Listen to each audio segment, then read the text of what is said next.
Hi, and welcome to PSYCHlops. Today I'm joined by a new co-host, Kirk, as you can see here, joining me via big screen TV. Today we're going to be discussing the recent sexism craze, and more specifically, is the lack of definitive gender in a game inherently sexist? Of course, sexism has been a hot topic for quite a while now. Many games have had to struggle with the big sexism question. But today we're only going to deal with a very small portion of that. So I direct now to Kirk. Is the lack of definitive gender inherently sexist? Well, gosh, I feel obligated to give a strict yes or no answer to that, and I guess that my answer is no. I'll give a sort of broader answer to that. It seems to me that as far as sexual identity in games or other media goes, there's sort of a four-part spectrum. Now, at the bottom of that, you have what we are sort of talking about here, and that I have sort of chosen to call non-sexual. And that is, every box is checked no. So there's no discernible sexual identity, there's no sexual or gender role in the game. Nothing is affected by gender whatsoever. And so you have, maybe as examples of that, I would think the very early Metroid games with Samus, who, if you play all the way through, you sort of know intellectually that Samus is a female, but it doesn't affect anything, and you don't tell that by looking at her, you tell that otherwise. Also included in that category, I would include the very early Mega Man, and yeah, sure, he's Mega Man, but you don't know that by looking at him, and it doesn't really affect anything. Nobody treats him differently because he's Mega Man. He's just kind of Mega person. Well, that in itself is an interesting point to take, because, you're right, especially with Samus. By design, she's more or less asexual. In the first game, her movements are blocky, it's limited by the system that it's on, of course, but, she's not sashaying around, Zebus or anything like that, anything stereotypical like that.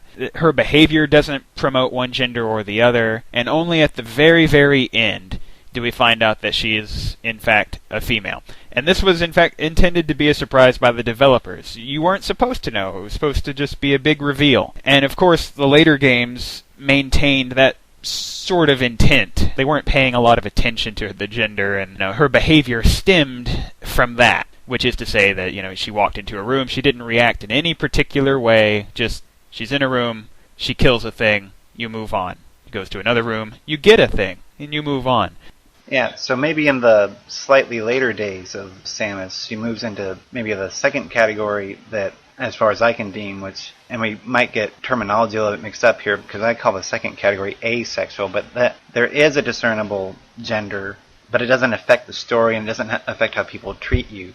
And really, almost every character that you play in a game falls into this category because, Master Chief is unmistakably male, but it doesn't affect anything. You just run around and shoot stuff. Or Sam Fisher, or the later Mega Man who is, he's male and you know it, but who cares? Or in Monday Night Combat, or any number of shooters where you can choose to play as a male or a female. I mean, Monday Night Combat is a bad example because that's blatantly sexist for other reasons. But choosing a male or a female doesn't affect the gameplay at all. You have a definitive gender, it doesn't affect anything. And you make a good point with some of the more modern stuff, and I'd like to mention Other M, which is the most up-to-date Metroid, but that game in itself has changed a great deal, more than anything else, I think, about Samus. She was previously a silent protagonist, and Other M changed that. She moved blockily, if her movement can be described that way, and in Other M she does not. It's more fluid. You might even argue more feminine.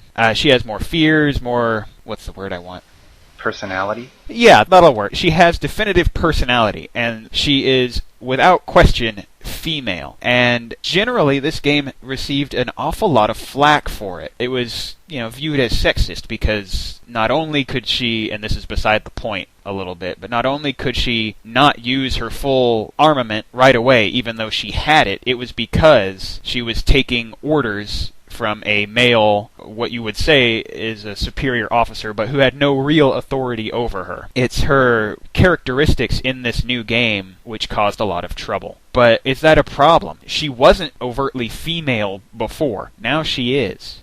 Right, and so if somebody somewhere, if the game designer or whoever knew before that this is a female, but chose not to include it in any way in the game, like in the early Metroid games where apparently somebody somewhere knew that she was female, but the game didn't betray it at all, then, your question is that inherently sexist, or do we only get into sexism later when characters are definitively and maybe even behaviorally gendered? And I think that, you probably have to have a definitive gender before we can start making statements about it. So you're saying that it's hard to be sexist at all when there's nothing to talk about. Metroid 1 probably couldn't have been very sexist because there just wasn't enough to talk about.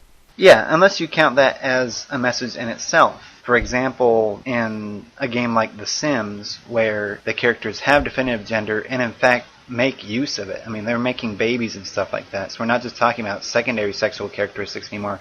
We're talking about primary ones. And yet, you can alter those characters any way you like. It would be condemned as outrageously sexist if, for example, in The Sims, every female character was forced to have the over-emotional trait. It's just a given. Just females, well, they're emotional, aren't they?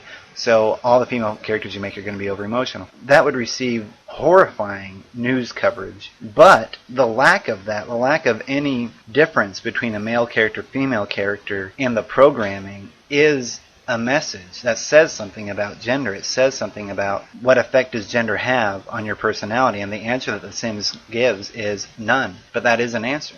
I would agree that just by itself, the game, Metroid in general, is not inherently sexist. The fact that Samus now has female attributes, both physical and, I hesitate to say personality-wise, but I'm going to take it anyway, is not inherently sexist. The real question should be, is she being unfairly defined or limited by her gender? And, for example, if thinner arms or hip motion doesn't really have any kind of play in the game, that doesn't slow her down. She's doing her job just as effectively. However, the game may be making a point that it's not likely for a female character to behave as coldly, and I use air quotes here, as she did in previous iterations of the game. Meaning that previously, she would walk into a room, murder everything there, and leave the room. And that's the end of the conversation. She's done. Which is a typically masculine thing to do. That is a cold murder behavior, bang bang Bruce Willis. But in Other M, she's still going into the room and she's still murdering everything, but then there's internal monologue, which remind us about her fears and her concerns. Now, is that sexist? No. Does it reinforce her as a character? I'm going to say yes, because there was no character there before. She was a blank slate. Is she being unfairly limited? Well, yeah, that's infinitely more character. I mean, I couldn't say from personal experience on the Metroid scale. Samus is a perfect character for this discussion because she's passed through so many layers of gender identity, starting out with none. And then I have played, Metroid Prime on the GameCube. And in that, we know she's female for various reasons, but you're still walking into a room and murdering everything in sight. There's no sense of any development or character conflict on that end of the screen. Now, maybe on my end of the screen, I would prefer not to murder crystalline entities if I didn't have to, but apparently I do have to, and so I do. Later, when we get into the world of she has a gender and she has a personality, and how do those things mesh, that maybe sexist claims can be made. And it's possible for sexist claims to be made without a personality, but you're dealing with aesthetics, and you're dealing with the way that gender is portrayed then. And, I mentioned Monday Night Combat earlier. I mean, in the first iteration of that game, the only playable female character had stupidly stereotypical posture, stupidly stereotypically feminine standards of beauty. She was thin, she had large breasts, but she had no face, and her special ability was to not be seen. I mean, all of this can lead you to believe that the game is making a sort of a sexist claim that, well, yeah, you can have a female, but,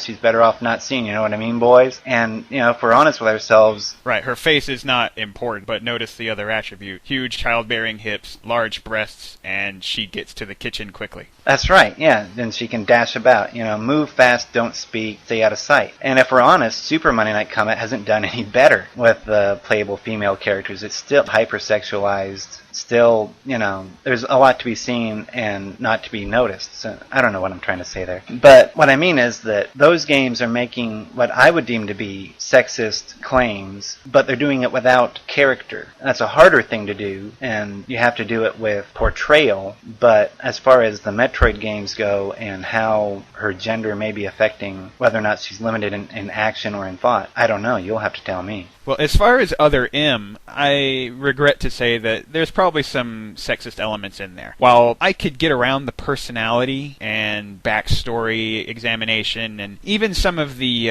inherent, strangely out-of-place weakness that Samus seems to show in this game that is not in the previous games, I think what's really sexist here is just how limited she is by this male character who has no real power over her. And actually, I would argue it takes away from the gaming experience, because you find yourself asking why a lot. Why would I not turn on all of my cool tech? Why would I not just barge into this room? But you make a really good point about Monday Night Combat with the assassin female character being visually you are female and enhanced at that. We're meant to look at your butt, and we're meant to look at your breasts, but nothing else matters. You're not going to say anything. You have no wit about you. You're meant to be hidden specifically. That is your job, is to be fast and hidden. And I guess that brings us to the core here, and it's not so much about how the gender is demonstrated in one way or the other. I mean, physical characteristics are fine. There are women that, work this way or could work this way. I mean, not in every case, and of course this is a generalization, but that alone does not make it sexist. It's really in how the presentation is given to the audience. Is the character limited by who they are?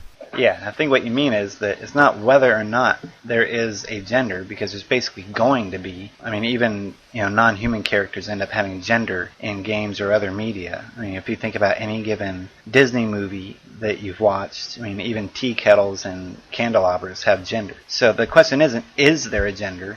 The question is, what is done with that gender? And so if what's done with that gender is reinforce stereotypes, or if what's done with that gender is to limit one character or augment another in terms of ability or mental capacity or that kind of thing, then that's where sexism is going to be seen. Like Monday Night Combat was one example. Fighting games are notorious for this. You think about Soul Calibur and the sort of fetishistic quality of that. What is being done with the gender? That's the real question. And I think we can both agree with that. You make a good point, and it looks like that about wraps us up for this episode. Thanks a lot for joining us. Hey, no problem. This was a real privilege, and I had a lot of fun. I hope I can do it again soon. I expect we'll be seeing a lot more of you. And thanks for watching. Hope you enjoyed what you saw, and if it's not too much trouble, feel free to leave a comment below, or like us, or heck, you could even subscribe. See you next time.